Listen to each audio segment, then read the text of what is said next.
اے علی، جس نے تجھے قتل کیا اس نے مجھے قتل کیا، اور جس نے تجھے دشمن بنایا اس نے مجھے دشمن بنایا، جس نے تیری امامت کا انکار کیا اس نے میری نبوت کا انکار کیا۔ عزیزان محترم، اب ہم بات کریں گے خوارج کی طرف سے امام علی علیہ السلام کی قتل کی سازش کے بارے میں۔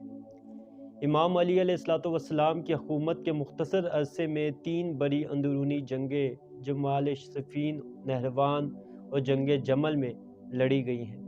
جنگ نہروان میں جب امام علی علیہ السلام خوارج کے اصحاب کو شکست ہوئی تو ان کے بچ جانے والے کچھ دیر کے لیے مکہ میں جمع ہوئے اور نہروان کے مرنے والوں کا ماتم کیا۔ ان میں سے ایک ملاقات میں انہوں نے امام علی علیہ السلام، معاویہ اور عمر بن عاص کو قتل کرنے کا فیصلہ کیا۔ ابن ملجم مرادی نے امیر المومنین کے قتل کو قبول کیا۔ حجاج بن عبداللہ نے برق کے نام سے مشہور معاویہ کو قتل کیا اور عمرو بن بکر تمیمی نے عمرو بن عاص کے قتل کی ذمہ داری قبول کی۔ تینوں افراد نے رمضان المبارک کی 19ویں شب کو صبح کی نماز کے دوران اپنے فیصلے پر عمل درآمد کا فیصلہ کیا۔ اسی وجہ سے ابن ملجم امام علی علیہ السلام کو قتل کرنے کے لیے کوفہ کی طرف روانہ ہو گیا۔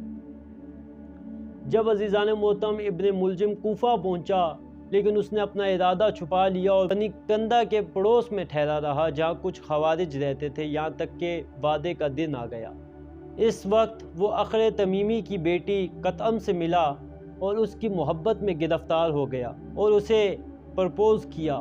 قطعم، جس کے رشتہ دار امام علیہ السلام کے ساتھ جنگ میں مارے گئے تھے، نے امام کی رنجش اپنے دل میں رکھی اور یہ شرط رکھی کہ جب اس نے امام علی علیہ السلام کو قتل کیا تو وہ ابن ملجم سے شادی کرے گی۔ ابن ملجم نے کوفہ میں اپنی موجودگی کا راز اس وقت کھولا کہ جب اسے امام سے قطعم کی دشمنی ملی۔ اس نے ابن ملجم کی مدد کے لیے قطعان بن مجلد اور شبیب بن ہجرہ کو بلایا اور انہوں نے قبول کیا۔ ابن محترم اشعث بن قیس نے بھی ابن ملجم کے ارادے کے بارے میں جاننے کے بعد اس کے ساتھ جانے کا وعدہ کیا، اور اس طرح 4 سازشیوں کے گروہ 19 رمضان المبارک کو فجر کے وقت کوفہ کی مسجد میں امام علیہ السلام کو شہید کرنے کے لیے جمع ہو گئے۔ عزیزان محترم، اب ہم اس سعادت مند زندگی کے آخری حصے کی طرف دیکھتے ہیں جو کہ امام علی علیہ السلام کی شہادت ہے۔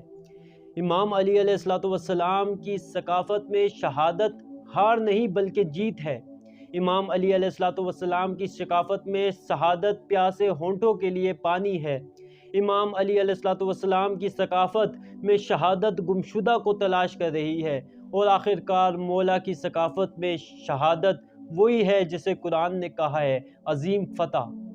انہوں نے مجھے فجر کے وقت غم سے نجات دلائی اور رات کی تاریکی میں مجھے زندگی کا پانی پلایا۔ یہ کیسی بابرکت صبح تھی اور کتنی بابرکت رات تھی جو تقدیر کی رات میں انہوں نے مجھے عطا کی۔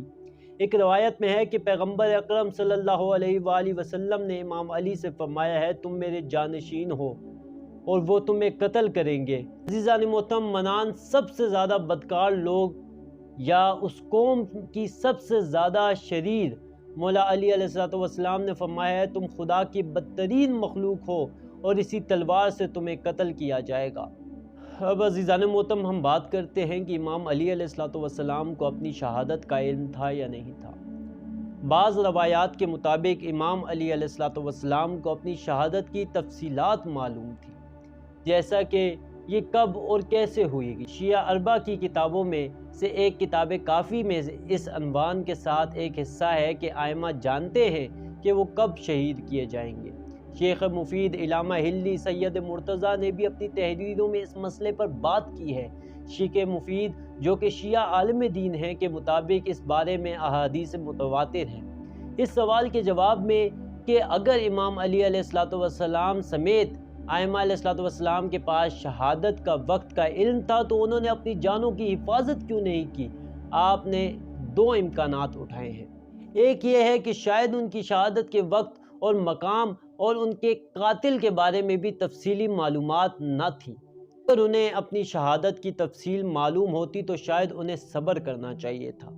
ایک اور شیعہ عالم دین سید مرتضیٰ نے بھی کہا ہے کہ امام علی علیہ السلام کو معلوم تھا کہ وہ کیسے شہید ہوں گے، اور ان کے قاتل، لیکن انہیں شہادت کا وقت معلوم نہیں تھا، کیونکہ اگر اسے علم ہوتا انہیں قتل سے اپنی حفاظت کرنی چاہیے تھی۔ عزیزان محترم، اس مہینے میں امام علی علیہ السلام 3 راتیں امام حسن علیہ السلام کے گھر میں، امام حسین علیہ السلام کے گھر میں اور اپنی بیٹی کے گھر میں افطار کرتے تھے، اور اس کی وجہ کے بارے میں فرمایا ہے خدا کا حکم قریب ہے، 1-2 راتوں سے زیادہ باقی نہیں ہے، میں چاہتا ہوں کہ جب میں حق کی رحمت کو پہنچوں تو میرا پیٹ کھانے سے نہ بھرا ہو۔